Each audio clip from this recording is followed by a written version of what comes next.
Good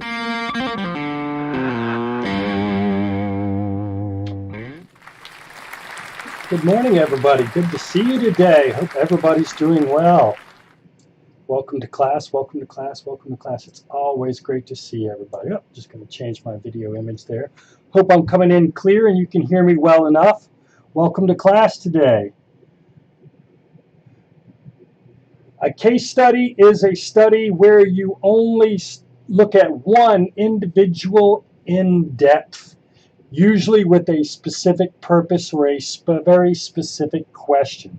So little Albert was a case study. It was one person.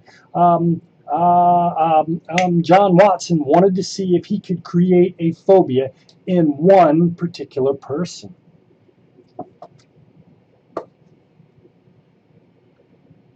The intro. What intro is that, Whitaker?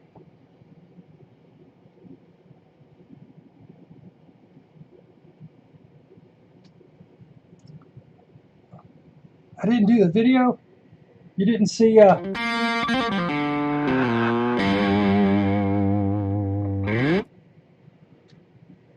Is that the one you're talking about? I hope I didn't forget that today. Oops. I got all excited because I was answering questions and multitasking and sort of lost a little bit of focus. You're going to notice that with Dr. Roddenberry. I often get excited and lose focus.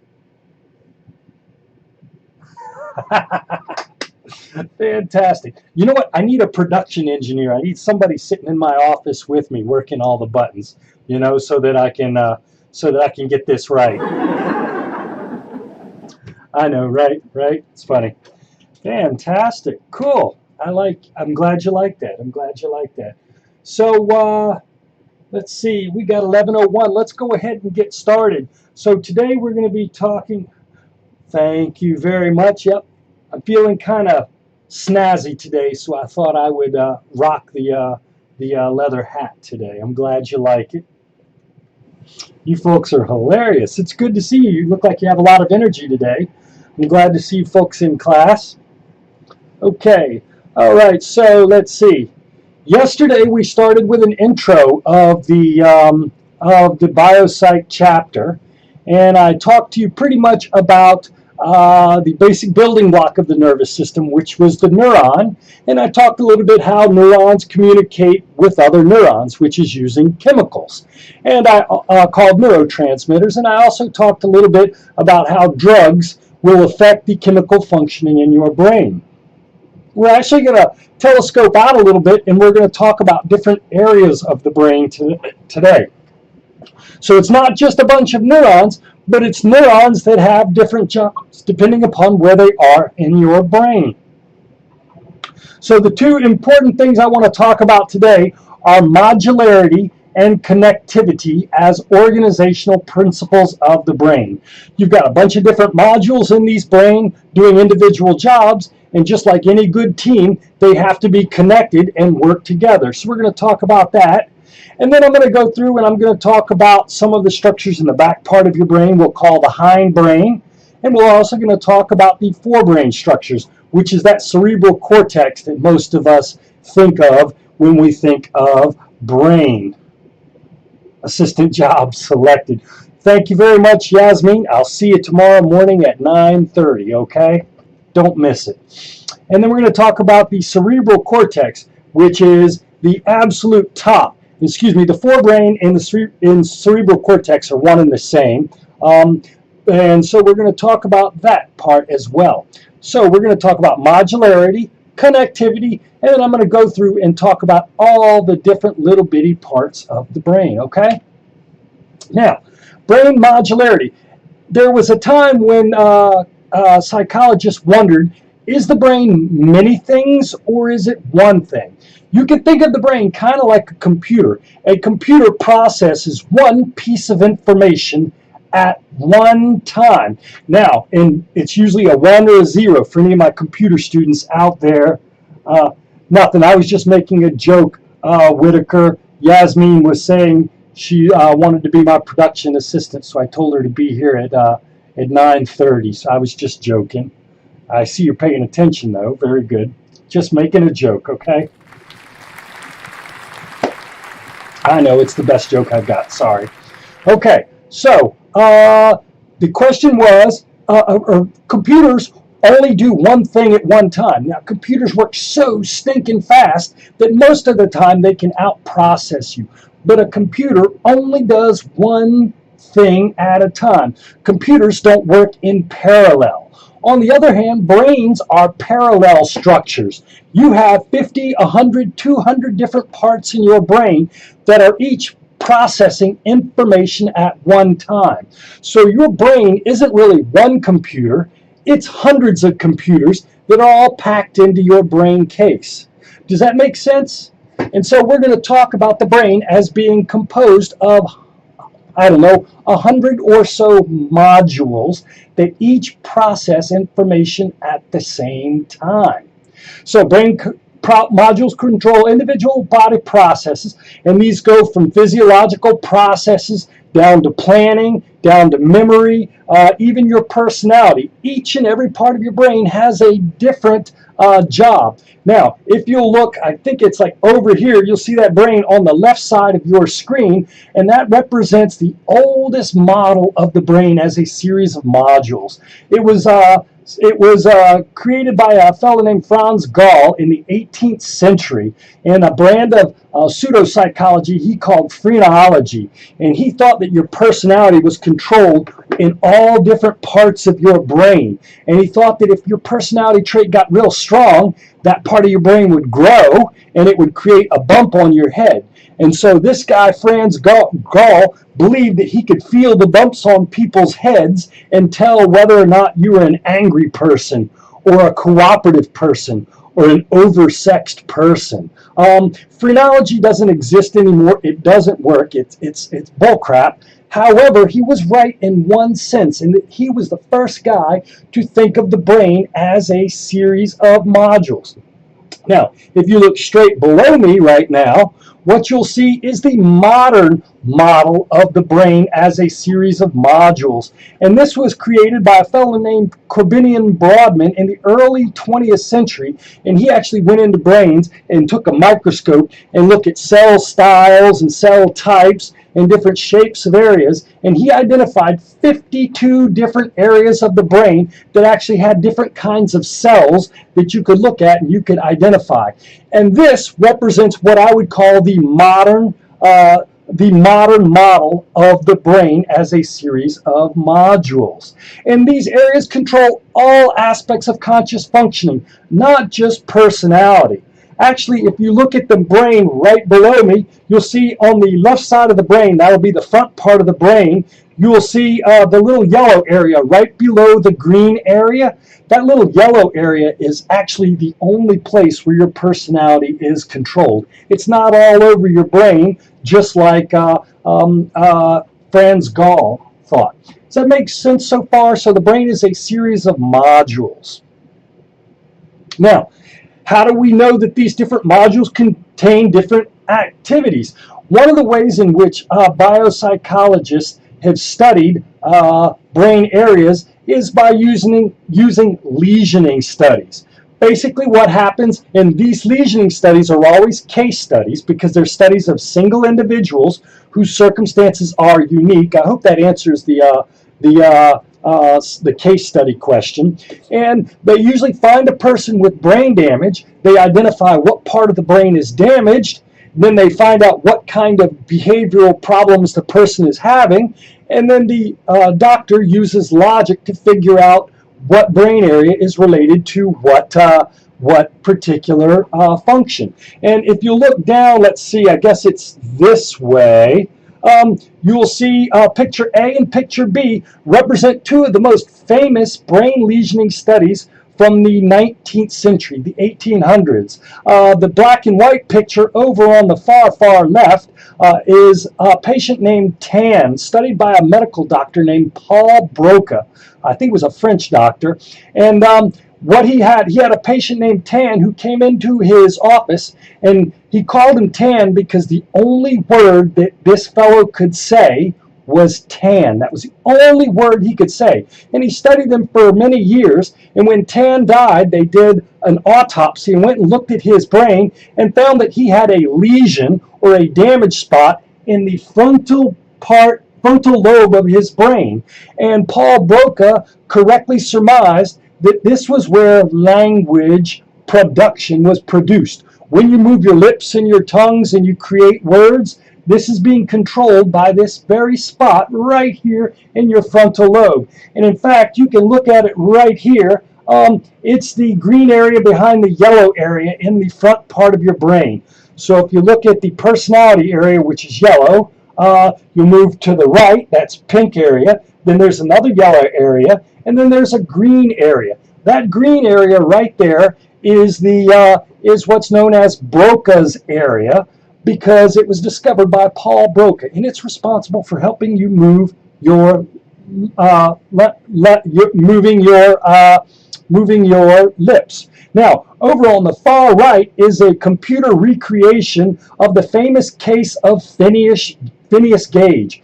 Phineas Gage was a railroad worker working in New York on the railroad, and there was an explosion one day. They used TNT to blow out rocks and to help create spaces for the railroad station. And he was tamping down some explosives with a metal iron bar, a very thin metal iron bar. And there was an explosion, and this metal iron bar went up through his cheek, went up behind his eye, and destroyed the front part of his brain, just like you see here. And this rod went completely through his brain. Here's the crazy thing. Phineas Gage didn't even pass out. He never lost consciousness.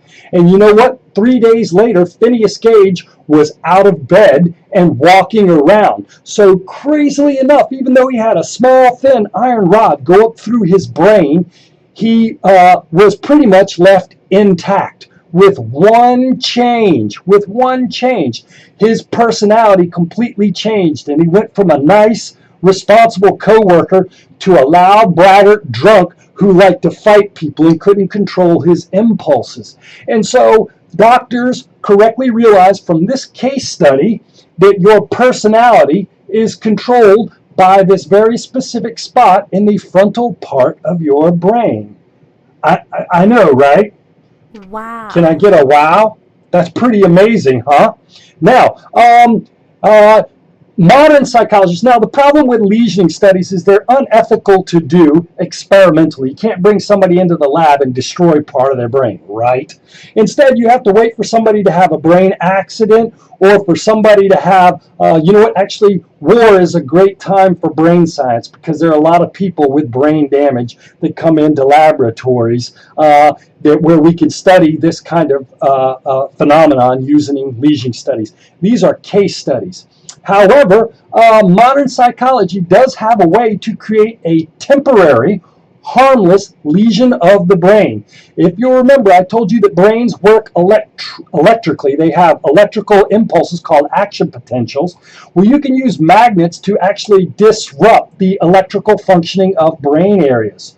So they've got this thing called transcranial magnetic stimulation. And what they can do is they can take this magnet and put it over certain parts of your brain, and that particular brain area will be disrupted just as long as that little magnet is right over it.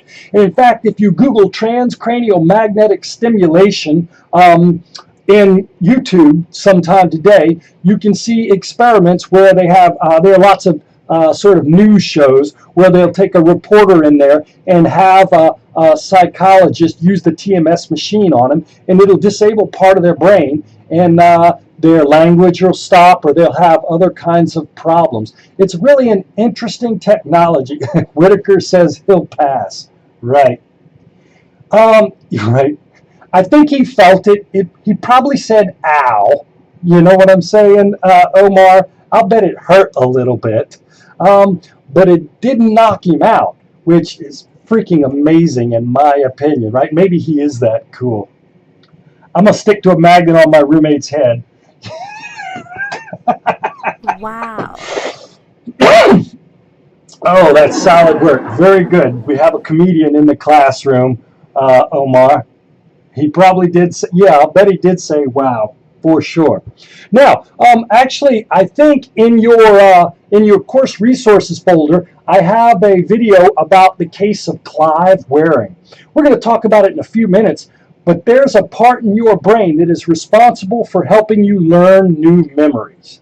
Now, memories aren't stored there, but they have to go through there in order for you to remember them. And there was this fellow named Clive Waring. He was a fabulous musician and music composer in Britain in the 1980s. And he had a fever, a really bad fever caused by the herpes simplex virus that he got on his, the cold sore he got on his lip. It caused a virus that went to his brain, and he had a horrible fever for about 3 days. And this fever burned out his hippocampus. And this guy, Clive Waring, cannot remember anything for more than 7 seconds. You tell him something, 7 seconds later, he completely forgets it. As soon as he stops thinking about something, it is forever lost, and he can never learn anything new. Now, the crazy thing is, if you sit Clive down in the front of a piano, he can actually play really complex piano concertos that he learned way back in the day, but he can't learn anything new. Wow. Right? That's a wow as well. Sounds like my memory. Sky, when we get to chapter 7, I'm going to teach you how to use your hippocampus a little more effectively so you can remember things. You know, the crazy thing about memory is it's not something you're born with as much as it is an ability. Think of your memory as a muscle, and you need to learn how to work that muscle out. So if you want to make your biceps bigger, you have to learn the correct exercise, right? You know what I mean? If you do sit-ups, you're not going to get your biceps any stronger. So you have to learn the right exercise, and then you have to do it. And I can show you how to have amazing memory in less than 4 weeks if you're willing to practice. Okay? Okay, I'm going to have to give that one a laugh too. So we have several comedians in class. Let's go ahead and get started. Now, we have all these modules, but these modules have to work together. They have to be connected to one another. If they're not connected, then they're not going to do any good, right? So we have to talk about how the brain is connected. Now, I'm going to start with this. I've got this slide with a lot of information, and I'm going to start on it by talking about the gray matter. And the gray matter is the modules. That's where the localized areas of function are. Okay? Now, if you look at the brain in the far left corner, you'll see that it's kind of browny gray and white. The brown gray areas are on the outside covering of the brain, and there you'll see they're in selected spots in the middle of the brain. You see those two big lumps right in the middle of the brain? That's called your thalamus. And then I have an X mark over a lower part of brain area that I'm going to talk about later. And then you'll see the outside of the brain is composed of this browny gray material. Now, if you go in and look at this microscopically, what you're going to see is the neuron parts that you will find in these brown areas are the cell bodies and the dendrites. Do you remember those from Tuesday?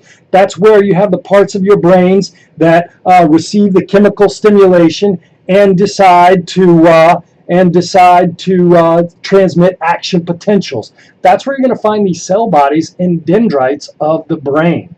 Now you'll notice in looking at this picture, and actually I have a picture right here, you'll notice that a brain is very, very wrinkly, right? It's very, very wrinkly. The wrinkles actually are an evolution on the brain that increases the surface area of the gray matter, giving you more gray areas for function and making the gray areas you have bigger so that those functions get better. And if you look at organisms, as we move up the monkey human sort of branch there, what you're going to see is as you get to higher and more evolved animals, you're going to see that their brains get far more wrinkly, meaning they have more cortical space to do important intellectual things like talk and do calculus and write English papers. Okay, I'm going to tell you the secrets, Isaac. You just got to hang on with me for a few weeks before I get to the good stuff, right? I'm not giving all away my secrets on the first day, otherwise you might not come back next week, right? But I will get to it. Okay, It does come in clutch from watching movies, yes. So each area sends information and receives information. So think about this. Each area of your brain sends information to somewhere else. Now, we talked about this with regard to the peripheral nervous system yesterday, talking about your brain talking to your arms and your legs. This is true, but you actually have motor neurons that go from one brain part telling another brain part what to do. So each area sends information. We call those motor neurons, or afferents is what you're going to see a professional psychologist use. And each brain area receives information from other brain areas called sensory neurons, or what your professional psychologist will call efferents. So each of these 52 areas has an afferent telling somebody else to do something, and efferents receiving information telling it what to do. Does that make sense to everybody? I hope that makes sense. Now, if you look at the gross organization of the brain, what you're going to notice is it's divided into two halves. It's divided into two halves, a left hemisphere and a right hemisphere. And you'll notice that down the middle, there is this line that divides them. You actually have two brains, a left half and a right hemisphere, a left hemisphere and a right hemisphere. Okay? Now, the brain is divided into a left and right hemisphere, and they work independently. Here's the crazy thing. The right part of your brain actually controls the left side of your body. And the left side of your brain actually controls the right side of your body. This is what we would call a contralateral design. A contralateral design.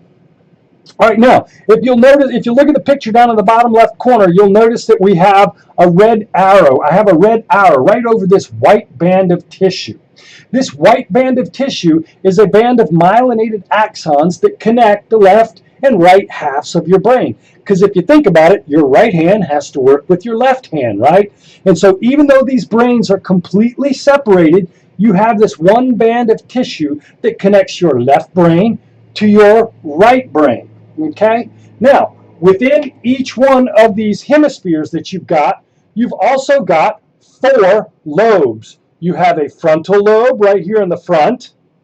Behind that, you have a parietal lobe. On the back, you have an occipital lobe. And on the side, you have a temporal lobe of your brain. So, your brain is divided into 2 hemispheres. And each of these hemispheres is further divided into 4 lobes. The temporal, now, and I actually named them temporal, parietal, frontal, and occipital lobe. If you look at the picture with the X in the bottom part of your screen, the little bottom parts on the right that seem separated from everything else are your temporal lobes. And then probably the big part, depending upon where this coronal cut is probably your parietal lobe. And then your frontal lobe is going to be in front of that. And your occipital lobe is going to be behind that, okay?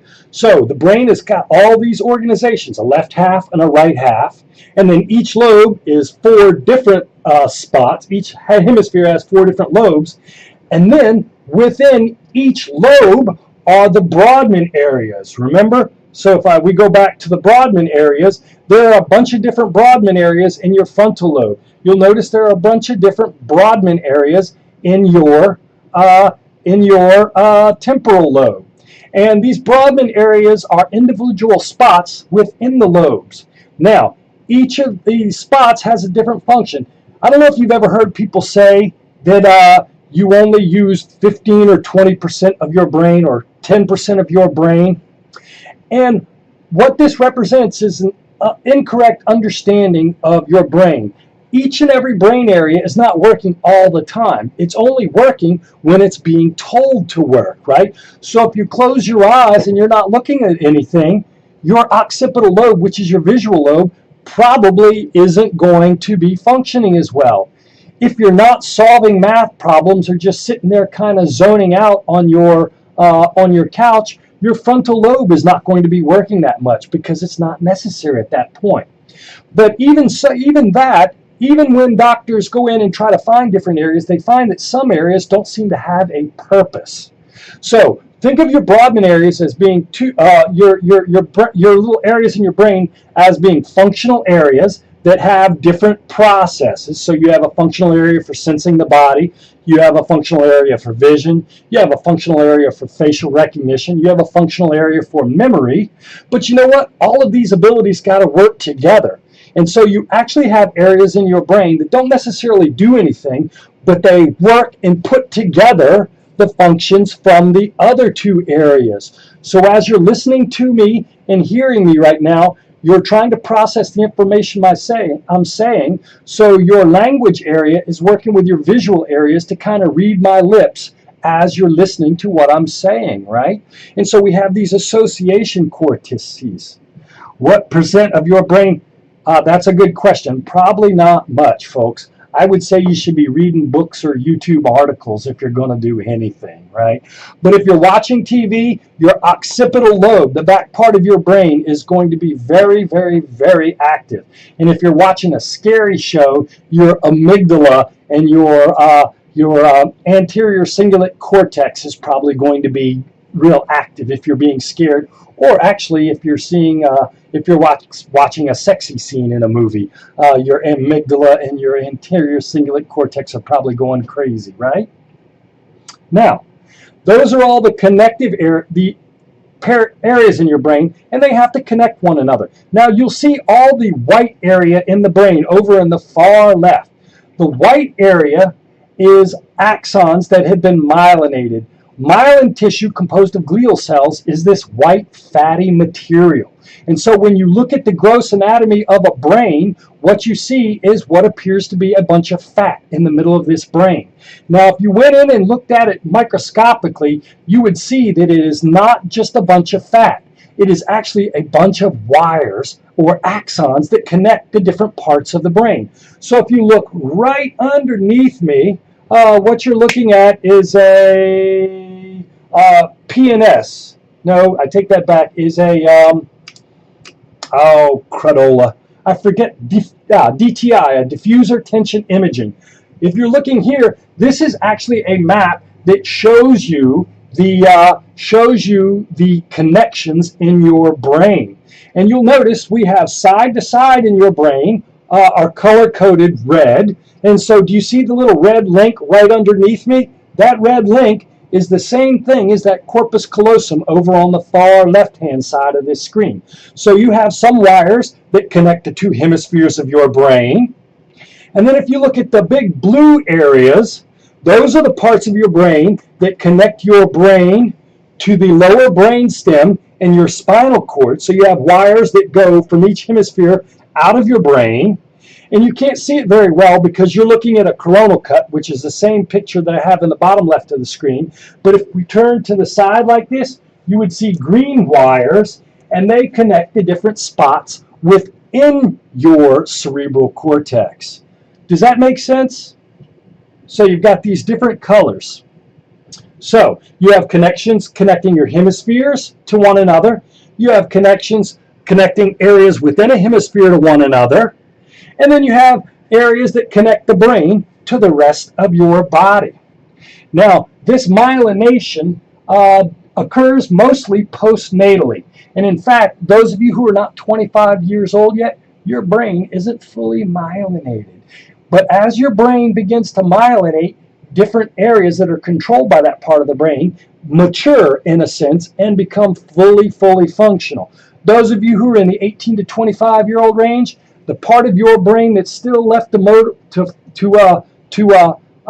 myelinate, to finish myelinating, is your personality and your executive planning. So maybe some of you 18-year-olds aren't quite as responsible as you should be, and your parents are always giving you a hard time about not being responsible and not taking care of your duties.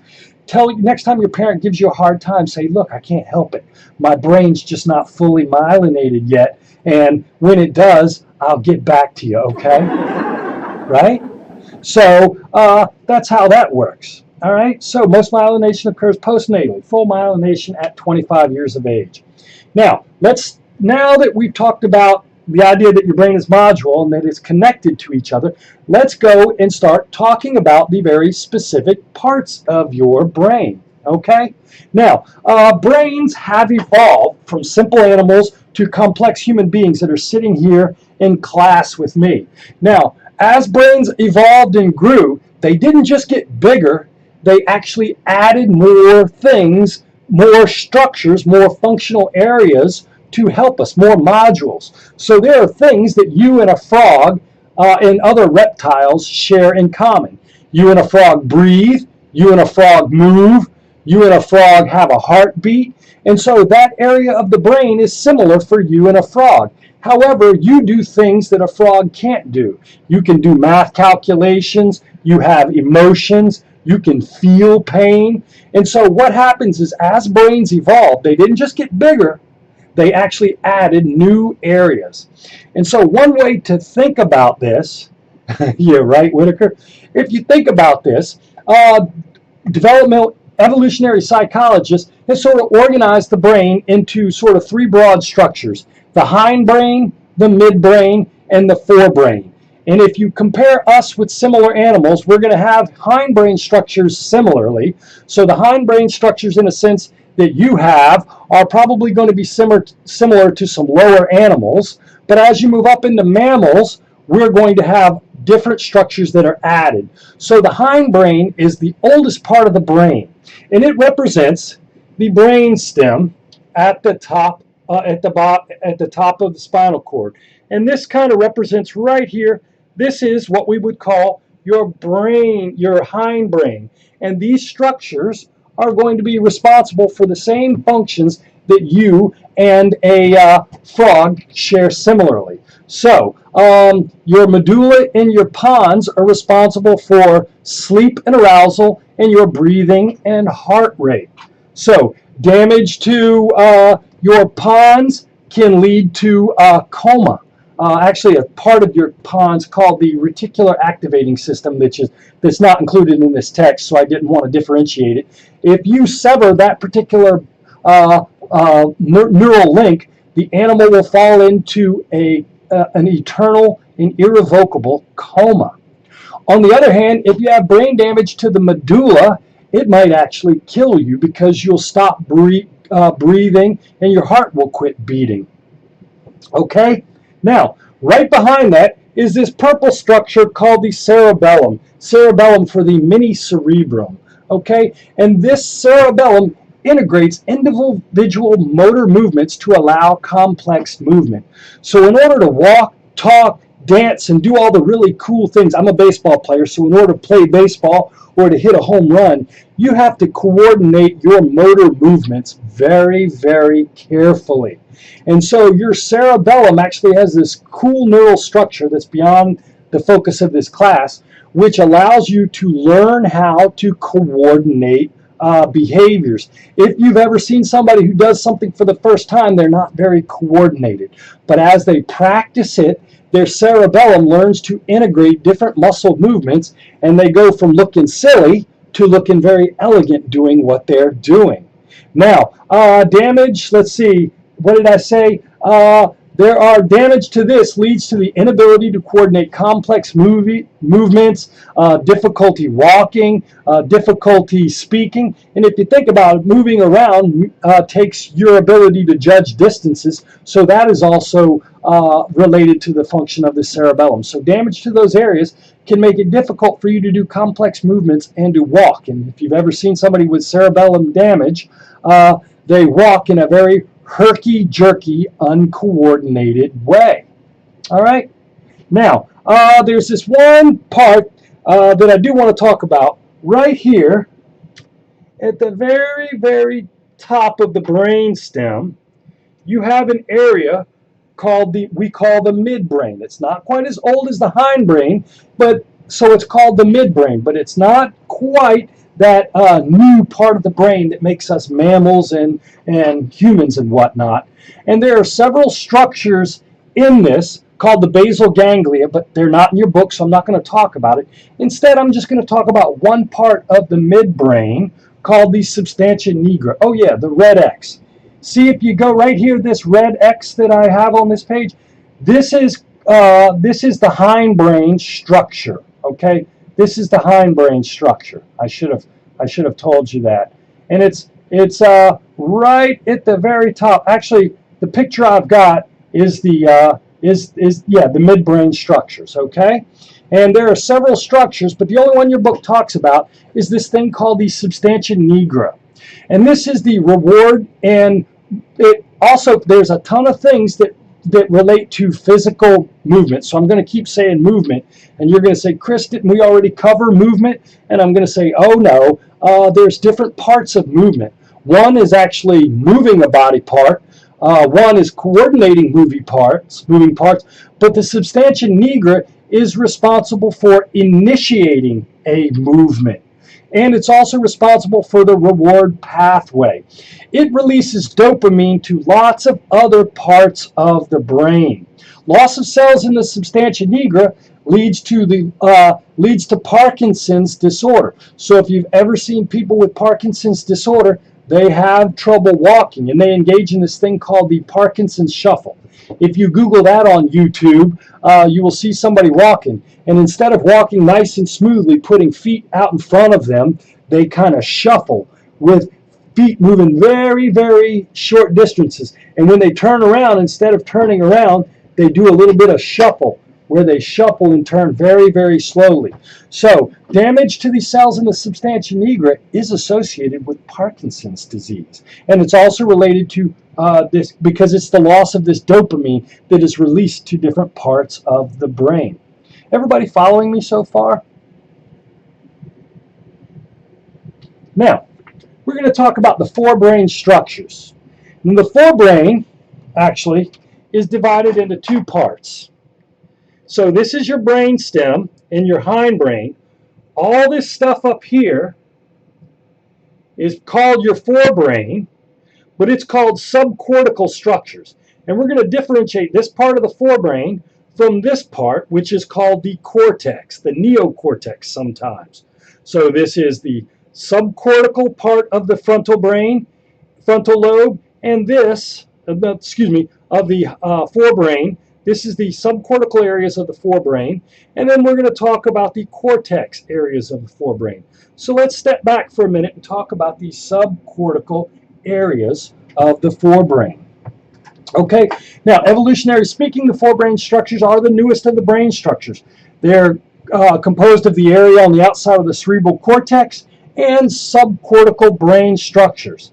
Now, the forebrain is responsible for memory, voluntary thought and behavior, emotions, everything that makes you a devious, plotting, smart human being with personality. All that stuff is composed of the forebrain structures. Now, on the homework, I might have you clicking on X's for these different places. I won't do that on the test, but I will do it for the homework. And I want you to click on the part of the brain, not the purple dot associated with the part of the brain, okay? So click on the part of the brain. And for the test, I am going to require that you know these different parts of the brain. And it's going to be difficult. Yes, Chris, you're going to make us learn all these different parts of the brain. You know it, I am. I'm going to make you do that, all right? So let's talk about these. They work with the cerebral cortex to regulate our memories, to regulate our emotions and motivations, and to give us the conscious experience of motion and memory, all right? Now, you'll see the blue structure at the top, and you know what? If we go back to this picture right here, you see the big circles right above the X? The areas that are above the X but below the corpus callosum are called your subcortical forebrain structures. The big round structures are actually called your thalamus. And your thalamus is your sensory gateway, and it integrates and regulates conscious sensory and voluntary movements. So, since I'm talking right now, I don't want my arms moving all around like this. That's not going to make for a very good lecture, is it? So my thalamus tells my arms to stay still while I'm trying to talk, right? If you've ever had a thought that bursts into your brain and you can't stop it, if you've ever had a compulsive thought, your thalamus is supposed to keep you from having these compulsive thoughts sometimes. Okay, so it holds down some of your thoughts and memories so you can focus on the ones that you want to. So it's sort of the gateway telling you, hey, we need to move this body part, so this body part has to stay still. We need to have this thought, so this thought needs to stay still. Now, dysfunction of this area is actually associated with Tourette Syndrome. Anybody know what the main feature of Tourette Syndrome is? Somebody please tell me if you can, and I'll wait for it in the chat bar. Actually, I won't wait for it. I'll keep talking. But I want to see if some of you can tell me what it is. Okay, so that's the thalamus. Now, you'll see right behind that is this pink area, involuntary movements and speech. You know what? I'm going to have to give that a good job. Good for you. Very impressive, very impressive. You know what? I might even throw, I'm going to throw a wow, because everybody's in on that. Fantastic, folks. You were all great. Great, great, great, great, great. Now, if you remember, I talked about Clive Waring, the fellow who had damage to his hippocampus. Exactly, tics. So you can't stop certain behaviors. And in fact, they have a surgery called deep brain stimulation. I think I might have that in your resources folder. They actually take, it's kind of like a pacemaker. You know how pacemakers work to control the beating of your heart? They actually now, using deep brain stimulation, they put the pacemaker in your chest and run a wire up into your thalamus or your substantia nigra, and they can use electrical impulses. They can use electrical impulses to get rid of the Parkinson's problems, and also more newly, they can get rid of Tourette Syndrome symptoms using deep brain stimulation. So since those parts of the brains aren't working like they should, they stimulate them with electricity to make them work a little better. And it's amazing. If you watch the Parkinson's video, the guy turns the deep brain stimulator off, and his symptoms come back immediately. He turns the pacemaker back on, the Parkinson's symptoms go away amazingly quick. And so said it actually feels like a sneeze. Right, and you know, a sneeze is something you can't control. When it comes, right? And yeah, it's a feeling, a tickle. I'm not sure if I have the case study of the girl with the most severe case of Tourette's in the world, but she said she can't quite explain how it feels, which I guess is kind of how you might explain the feeling of needing to sneeze. That's a very interesting point. Thank you for sharing, Hal. The hippocampus processes memories. Damage leads to the inability to form new memories. Memories are not stored here. They're not stored here.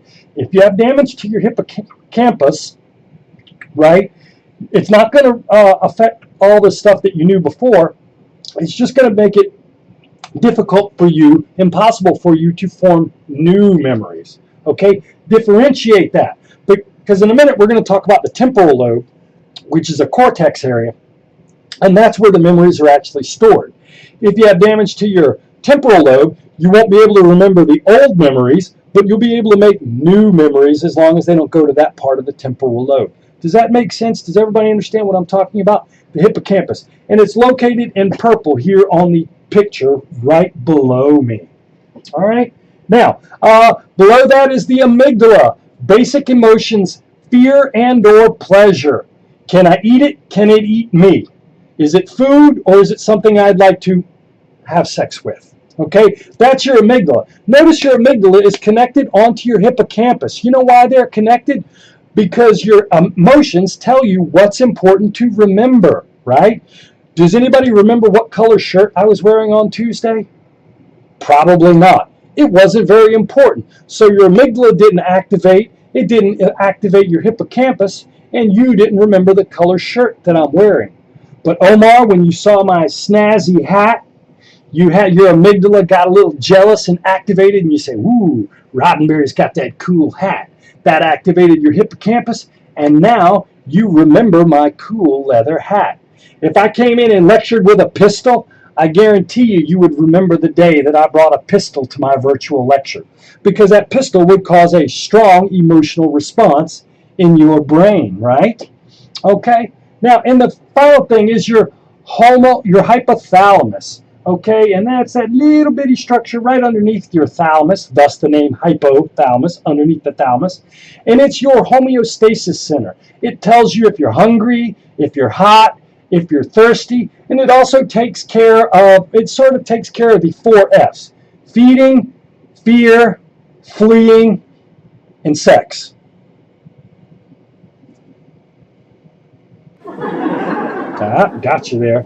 You thought I was going to say it, but I didn't. Okay, and then finally, let's move to the cerebral cortex. The cerebral cortex is the largest relative to other brain structures in the humans, and it is largest in humans compared to other sapiens. It's the newest, largest part of the brain area. It's involved in thinking, memory, planning, conscious experience of our senses. So the question is, does a frog feel pain? It knows that pain's aversive, but does a frog say in its brain, ow, that hurts? It probably doesn't have the ability to consciously sense pain. And so your cerebral cortex is responsible for processing your senses too. Your seeing, your hearing, your smelling, your taste and touch, and also your movement. Okay? Now, remember I told you earlier there are 4 lobes of the brain. And within each of these areas you have lobes, you have Broadman areas that I'd be interested in you knowing. All right, so let's start with the frontal lobe. That is actually the largest in humans compared to other mammals. So we all have the cerebral cortex. Not only does our cerebral cortex get bigger, but our frontal lobe becomes extremely large in humans. Okay, so the cerebral cortex.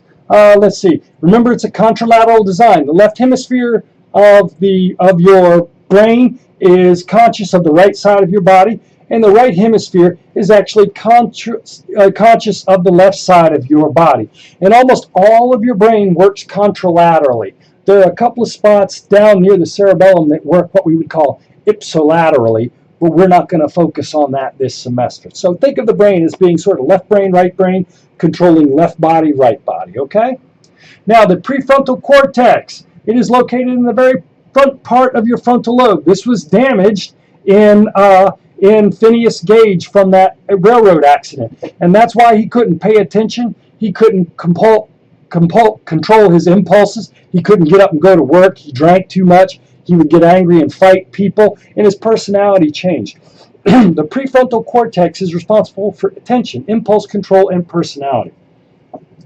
As I mentioned from tan, you also have a spot in your motor cortex that's in your frontal lobe that's responsible for motor speech, moving your lips. Now we're going to talk about the, and I don't have it. I should have put it in here, but I didn't put it in here. There's a spot in your temporal lobe called Wernicke's area, which is responsible for grammar. People with damage to Wernicke's area can move their mouths and say words, but their words don't make a bit of sense, and they can't understand questions that are asked of them because they don't have grammar ability, right? So Tan could understand what you were saying because Wernicke's area wasn't damaged, but he just couldn't get the words out to answer you. And there are also videos of people with damage to Broca's area and Wernicke's area, maybe in the course resources folder. If they're not, text me and I will send you those videos. And then you have this stripe going down the back part of your frontal lobe called your primary motor cortex. And this actually controls the motor movement of your body parts. Now remember, you have to work with the cerebellum to coordinate those movements. You have to work with the Substantia Negra to initiate those movements, but the actual gross movement of the body part is caused by the primary motor cortex, okay? Now, if you have damage to a part of your motor cortex that controls a body part, actually I'll save that for the next slide, but I am going to talk about that in a minute. Now, below your temporal lobe, below your frontal lobe is this green area called the temporal lobe. It's responsible for hearing and memory. So you have a spot in it called your primary auditory cortex, which is where your ears connect to so that you can hear sounds, right? Okay. And then you have a fusiform gyrus in the back of it. It's actually internal ventral, and the fusiform gyrus is responsible for recognizing faces. If you have damage to the facial recognition area, you will develop prosopagnosia. the inability to recognize faces. Could you imagine looking at your parents and not ever being able to remember who they are, even if you live with them for 20, 30, 40 years, right? Wow. How amazing is that? And I've got a video for that if you want to watch that. And there's this gentleman that just doesn't recognize, on the video, he doesn't recognize his mom or his dad. Now, if he talks to them on the phone and hears their voices, he recognizes them. He just can't recognize them by sight. And that's called prosopagnosia or face blindness. Now, your temporal lobe in general is responsible for memory. And memory is actually a part of the vision process. Sure, you can see my lines, my shapes, and my colors, but if you don't recognize a car when you see it, you have to have the memory of what a car looks like. So your occipital lobe processes the shape and the color of a car, but your temporal lobe actually reminds you is that's what that shape looks like. So your temporal lobe is responsible for memories, like who the first president of the United States was, but it's also important for visual recognition. Excuse me. And so that's the temporal lobe. The parietal lobe, located in the back, is responsible for critical thinking.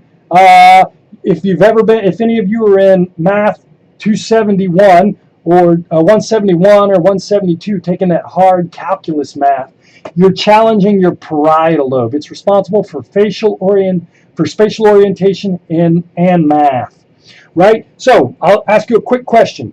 Which direction is your car parked relative to you? I know that my car is parked that way, right behind me. If you can point to your car sitting in your chair right now, but you can't see your car, that's because your your parietal lobe is helping you orient yourself in space. You know what? And that's also a part of the visual process. If you want to see an object, you have to be able to grab it in space. And actually, I've got some videos of a lady with visual agnosia. She can see an object, but she doesn't know what it is. And when the doctor asks her to reach out and grab it, she can't find it in space. So the parietal lobe sort of writes a map of your physical space so that you can find things, because it's very important that you be able to find things. Does that make sense, everybody? And then the occipital lobe is just responsible for conscious vision. I'm running out of time. I am so sorry, folks, but let me finish up real quick talking about your motor and sensory cortex.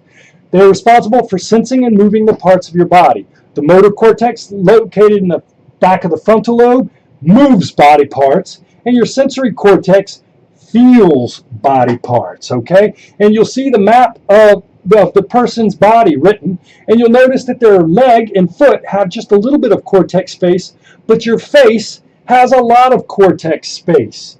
And this is because the size of the area on the cortex depends upon how complex the body part is and not necessarily how large it is, right? So your legs do one stereotypical thing. They walk around, they might kick a soccer ball, but your mouth does all kinds of crazy things. It has to eat, it has to talk, it has to kiss cute people if you're into that, right? So your mouth has to do lots of things, and your eyes move around up and down, and your face has to do all these facial expressions. So you have a lot more space on your sensory and motor cortex for your face than you do for your leg or your trunk or your neck even. Now, a couple things. Plasticity. If a part of a brain is damaged or missing, another part of your motor cortex will take over that body part. So if I have damage to my thumb area, okay, that doesn't mean my thumb's never going to move again. Actually, what happens is the area right beside that will take over the function of the thumb. And this ability of the brain to change in response to environmental insult is sometimes called plasticity. And this is why we want to identify developmental problems in children as early as possible. Because the earlier you see a problem, the earlier you can retrain another body part to take care of that problematic behavior. Does that make sense? You know what? I would say, Sky, I would say that the baby's still trying to learn how to recognize faces. And so when you cover your face up, the baby may not know who they're looking for. And then when you move it and they see all the face, they probably go, oh, that's that person I knew. That's mom, right? Okay, and one final thing. My father lost his leg to cancer about 22 years ago, and still to this day, his left foot, which is missing, hurts him. He has what's called phantom limb pain. Now, he lost the limb, but he still has the area in the brain that's responsible for feeling his limb. So even today, he can feel and actually in his mind move the body part that is not there anymore. So that's what phantom limb pain is. Even if you lose the body part, you still have the part of the brain which feels that body part. So I like to say metaphysically sometimes that pain is in the mind. Ooh, ooh. Okay, cool. You know what? I have gone 55 minutes. I did not mean to go so long. I really should have 3 lectures a week, but I've only decided to do 2. I hope I didn't keep you too long, and I hope everybody had a good time today. Do you have any questions for me before I log off for the day in my cool act? Nope. Turns out that phantom limb pain doesn't really ever go away. And my dad's taken all these kind of different drugs that the doctor gives him, and it really doesn't help. The only thing that's actually helped my dad, and I probably shouldn't say this online, is sometimes dad engages in a little marijuana usage, and that seems to make the pain get a little bit better for him. So when his leg's really hurting, he'll do that, and it'll make him feel better. Well, I'm glad you liked it. I had a good time. If you have any questions, don't hesitate to send them to me on Remind text, and I will be more than happy to answer them. Remember, next week, we're going back to the Monday, Wednesday lecture, and we will be doing Mondays and Wednesday for the rest of the semester. Have a great day. It was absolutely great to see all of you.